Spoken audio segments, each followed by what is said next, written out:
Hello friends, मेरा नाम है कुंदन झा और हम बात करने वाले हैं आज टैक्सेशन के बारे में। और आई थिंक यूट्यूब पे ये टैक्सेशन बहुत इम्पॉर्टेंट चीज़ है, क्योंकि बहुत सारे यूट्यूबर्स यहाँ पे ऐसे हैं जो छोटे छोटे सिटीज़ से यूट्यूब पे आए हैं। मैं जो टैक्सेशन की बात करने वाला हूँ वो बात करने वाला हूँ इनकम टैक्स एक्ट और जीएसटी एक्ट के बारे में। जैसा कि आपको पता है कि वीडियो बहुत लंबा बन सकता है, इसीलिए मैं अलग अलग पोर्शन में बात करूंगा। आज पहले बात करूंगा कमाते कैसे हैं और बेसिकली कौन कौन से एक्ट उनको एप्लीकेबल हो जाते हैं यूट्यूबर्स को। यहाँ पे आने का मेन रीजन ये है कि जो बड़े यूट्यूबर्स हैं अच्छा कमा रहे हैं और बड़े सिटीज में हैं, तो उनकी यहाँ दिक्कत नहीं आती। वो क्या करते हैं कि वहाँ पे कोई अच्छा कंसल्टेंट ढूंढ के वहाँ से अपना रिटर्न और ये सब कंप्लीट करवाते हैं। लेकिन जो छोटे छोटे सिटीज से हैं, जो यूट्यूबर्स छोटे छोटे सिटीज से हैं और बहुत अच्छा कमा रहे बड़े बड़े यूट्यूबर्स हैं, तो उनके लिए ये बेसिक गाइड होगा। हाँ, ये 100% कंप्लीट गाइड नहीं होगा, बेसिक गाइड होगा। उसके बाद अगर आपको कुछ भी पूछना है तो आप कमेंट सेक्शन में पूछ सकते हो। प्लस अगर जवाब देने लायक हुआ तो मैं कमेंट सेक्शन पे जवाब दूंगा, नहीं तो आप अपने सिटी के या कोई अच्छे कंसल्टेंट को आप कंसल्ट कर सकते हैं। तो पहले हम बात करेंगे यूट्यूबर्स कमाते कैसे हैं। तो यूट्यूब से कमाने का दो ऑप्शन होता है। पहला, एडसेंस। अगर आप पुराने यूट्यूबर हो, बहुत बड़े यूट्यूबर हो, तो एडसेंस आपने देखा होगा कि बहुत सारे चैनल्स में क्या होता है कि वीडियो प्ले होता है और बीच बीच में एड्स आते हैं, तो लोग वहां एडसेंस से कमाते हैं। दूसरा होता है ब्रांड प्रमोशन। कई यूट्यूबर्स को आपने देखा होगा कि वो कोई ब्रांड एंडोर्स करते हैं। और बेसिकली मैं अगर बताऊं तो ये सबसे ज्यादा आपने देखा होगा टेक यूट्यूबर्स में। जिस दिन मोबाइल का रिलीज होता है उससे एक दिन पहले, दो दिन पहले या उसी दिन उनका वीडियो जाता है मोबाइल के साथ। उनको कंपनियां रिव्यू यूनिट्स देती है। वो टेक्निकली ब्रांड प्रमोशन होता है। वो क्या बोलते हैं क्या नहीं बोलते वो कंप्लीटली इरेलीवेंट है। टैक्सेशन की भाषा में वो ब्रांड प्रमोशन है। तो पहली चीज आती है एडसेंस। एडसेंस में क्या होता है कि गूगल कहीं से एडवर्टाइजमेंट लाती है, आपके वीडियो के बीच बीच में प्ले करती है और आपको वो अपना शेयर बांटती है। जो क्रिएटर्स हैं उनको वो शेयर बांटती है। तो ये होता है एडसेंस। ब्रांड प्रमोशन की बात करूं तो बहुत सारे यूट्यूबर्स ने, आपने देखा होगा, बहुत सारे गेमर्स हैं जो बहुत अच्छे गेमर्स हैं। उन्होंने अभी नया फोन आया आरओजी, asus का ROG 3, बहुत सारे गेमर्स ने अनबॉक्सिंग की थी। ऐसा क्या था कि गेमर्सों ने भी फोन का अनबॉक्सिंग किया, तो वो ब्रांड प्रमोशन था। asus वाला बताना चाह रहा था कि ये वाला बंदा अगर गेमर है, उसको ये फोन बहुत अच्छा लगा गेम खेलने में, तो आपको बहुत पसंद आएगा, आप ये वाला फोन खरीदो। उनके टैक्स के बारे में बताया तो उनका मेन फोकस तो गेम के ऊपर ही था। तो ब्रांड प्रमोशन और एडसेंस। एडसेंस में पैसे फिक्स नहीं होते, कितने व्यूअर्स हैं, क्या है, कैसे हैं, वो कंप्लीटली यूट्यूब अपने एल्गोरिदम से चलाता है। अगर आपका फॉरेन से कोई अगर ट्रैफिक आ रहा है, व्यूअर का ट्रैफिक आ रहा है, तो आपके ऊपर महंगे एड्स आएंगे, आपको ज्यादा रेवेन्यू होगा। अगर आपके लोकल व्यूअर्स हैं, कम व्यूज आ रहे हैं, तो आपका एडसेंस में कमाई भी कम होगा। उसके सामने क्या होता है कि अगर आप ब्रांड प्रमोशन करते हो, अगर किसी बंदे का मान लो 10 लाख सब्सक्राइबर है, उसमें से 5 लाख लोग अगर रेगुलरली व्यू कर रहे हैं, उसके व्यू आ रहे हैं, 3 लाख 4 लाख का व्यू आ रहा है उसको हर एक वीडियो पे, तो ब्रांड क्या बोलती है कि ठीक है, आप हमारा ये प्रमोशन करो, हम आपको इतना पैसा देंगे। कई बार क्या होता है वो अपना प्रोडक्ट फ्री में दे देती है। अगर छोटा मोटा यूट्यूबर है, तो कुछ मीडियम लेवल के यूट्यूबर हैं तो उनको क्या होता है, ब्रांड पैसे दे देती है कि ठीक है, आप पैसे लगा रख लो और हमारा ब्रांड प्रमोट करो। बहुत बड़े यूट्यूबर हैं तो उन्हें ये बोला जाता है कि आप ब्रांड हमारा प्रमोट करो, आपको पैसे भी मिलेंगे, प्रोडक्ट भी मिलेगा।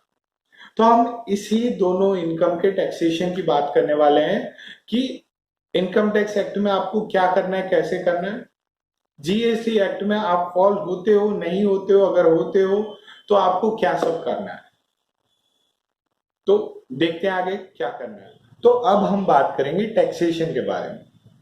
टैक्सेशन के बारे में बोलने से पहले मैं दो चीज क्लियर कर देना चाहता हूं। पहली चीज, मैं प्योरली बात करने वाला हूं इंडियन इनकम टैक्स एक्ट 1961 के बारे में। दूसरी बात, यहाँ पे जो मैं फिगर्स के बारे में बात करूंगा कि एडवांस टैक्स लाएगा, लायबल हो कि नहीं हो, जो भी मैं बात करूंगा वो अगस्त 2020 के वीडियो के रिलेवेंस में बात कर रहा हूं। हो सकता है आज से 6 महीने बाद या साल भर बाद अगर आप ये वीडियो देख रहे हैं तब इसमें कुछ चेंजेस आए होंगे या बहुत बड़े चेंजेस आ चुके होंगे या आने वाले होंगे, उसके बारे में हम अपडेटेड रहेंगे। लेकिन अभी बेसिकली इस वीडियो के रिलेटेड मेरा ये दो डिस्क्लेमर है। तो टैक्सेशन से पहले बात करने के लिए मैंने आपको 3 कैटेगरी में डिवाइड कर रखा है। पहला, आप बिजनेसमैन हो और यूट्यूब के वीडियोस बना रहे हो। दूसरा, आप जॉब कर रहे हो और पार्ट टाइम में यूट्यूब के वीडियोस बना रहे हो। और third category most important category है, अगर आप दोनों में फॉल नहीं हो रहे हो और यूट्यूब के वीडियोस बना रहे हो। जैसे कि कई ऐसे यूट्यूबर्स हैं, बड़े यूट्यूबर्स हैं जिन्होंने अपनी जॉब छोड़ दी है, अपना काम धंधा छोड़ दिया और फुल टाइम यूट्यूबर है और बहुत अच्छा कमा रहे हैं फ्रेंकली, तभी वो टैक्सेशन के बारे में बात कर रहे हैं, देख रहे हैं। दूसरे कुछ स्टूडेंट्स हैं जो पढ़ते पढ़ते यूट्यूब बना रहे हैं, पढ़ाई के बारे में यूट्यूब बना रहे हैं, तो वो ऊपर के दोनों कैटेगरी में फॉल नहीं होते, तो उसको हम थर्ड कैटेगरी बोलते हैं। थर्ड कैटेगरी मतलब खराब कैटेगरी नहीं, फर्स्ट सेकंड और थर्ड कैटेगरी की बात कर रहा हूं।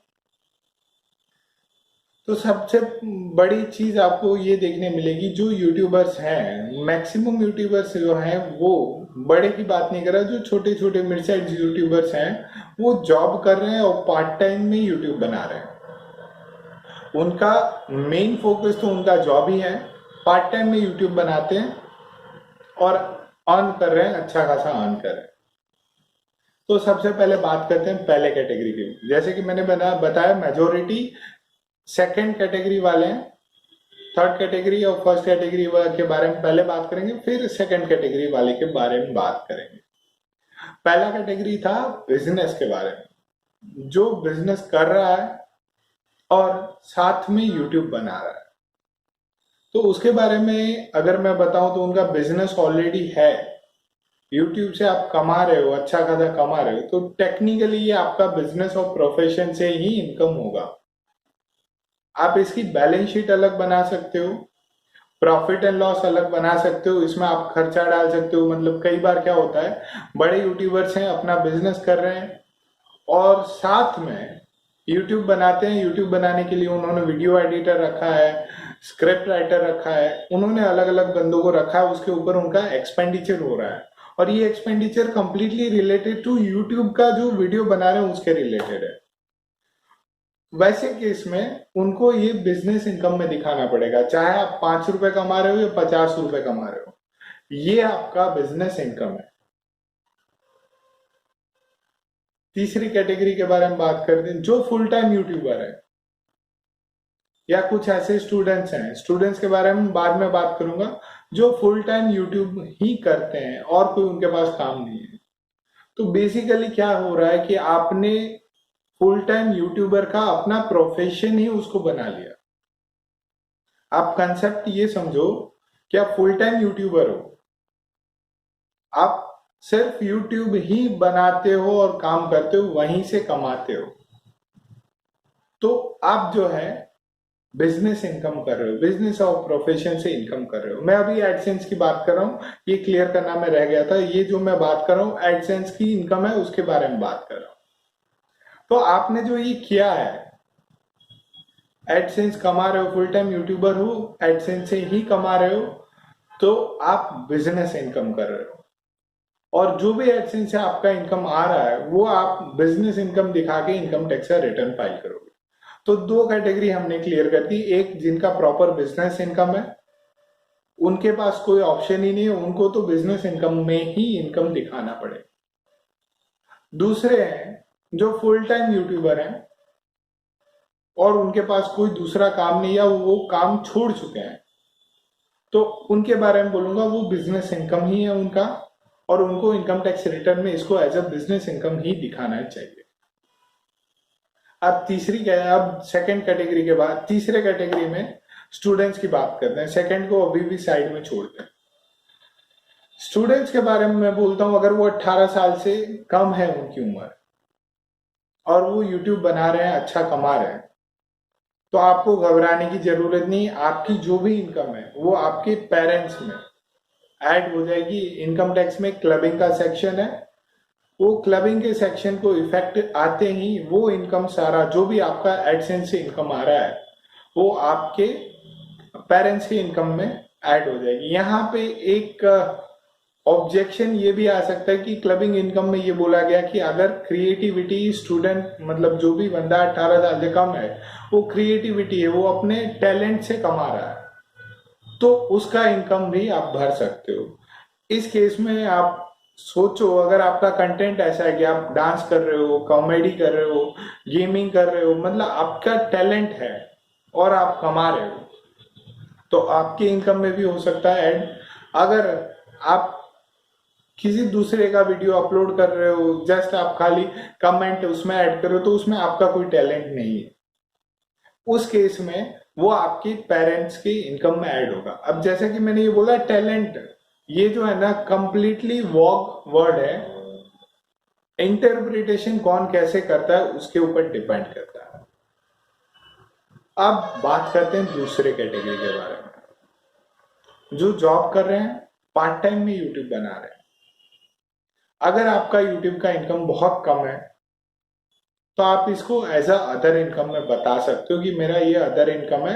एम्प्लॉयर को at the end of the year जो लास्ट मंथ रहेगा तब तक आपने जो भी यूट्यूब के एडसेंस से जो भी पैसा आया आप एम्प्लॉयर को बता दो मेरे अदर इनकम में ये ऐड कर दो आप, तो वो आपके अदर इनकम में ऐड कर देगा। आपका टीडीएस जो हो रहा है उसके ऊपर वो काट के आपको पेमेंट करेगा। अगर आपका एडसेंस से बहुत ज्यादा इनकम आ रहा है, मतलब यूट्यूब से आपका इतना इनकम आ रहा है कि आप जॉब छोड़ के अपना प्रॉपर घर चला सकते हो, लेकिन आप जॉब इसलिए कर रहे हो कि आपका जॉब छोड़ने का इच्छा नहीं है, आपको यूट्यूब की इनकम रिलायबल नहीं लग रही कि कब रहेगा कब नहीं रहेगा, ये सोच के आप जॉब नहीं छोड़ रहे, तो इसके रिलेटेड मेरी एडवाइस रहेगी आप अदर इनकम ना दिखाएं, उसको बिजनेस इनकम दिखाएं। क्योंकि आप बिजनेस कर रहे हो, अगर आप इतना कमा रहे हो कि आपका घर चल सके, मतलब आप फुल टाइम यूट्यूबर ही हो, बस आप जॉब कर रहे हो, तो उसको अदर इनकम में ना दिखाएं, प्रॉपर उसको आप बिजनेस इनकम दिखाएं और उसी हिसाब से इनकम टैक्स का रिटर्न फाइल करें।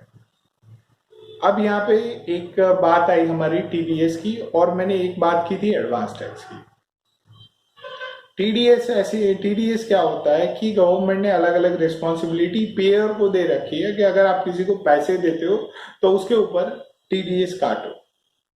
अब यहाँ पे क्या हो रहा है कि यूट्यूब जो आपको पेमेंट कर रहा है वो एज अ एम्प्लॉयर एम्प्लॉय नहीं कर रहा है, जिससे वो आपका टीडीएस नहीं काट रहा है।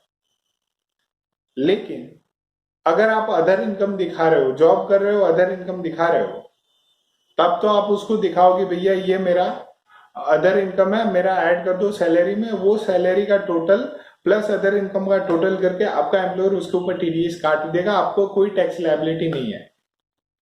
लेकिन अगर आप बिजनेस इनकम है आपकी, अब मैं कैटेगरीज को, जॉब वाले को एक कैटेगरी करूंगा, बाकी सारे कैटेगरी को एक अलग कैटेगरी कर रहा हूं, और जॉब में भी खास जो अदर इनकम दिखा रहे हैं उसी को मैं कैटेगराइज कर रहा हूं, बाकी सारे अलग हो गए।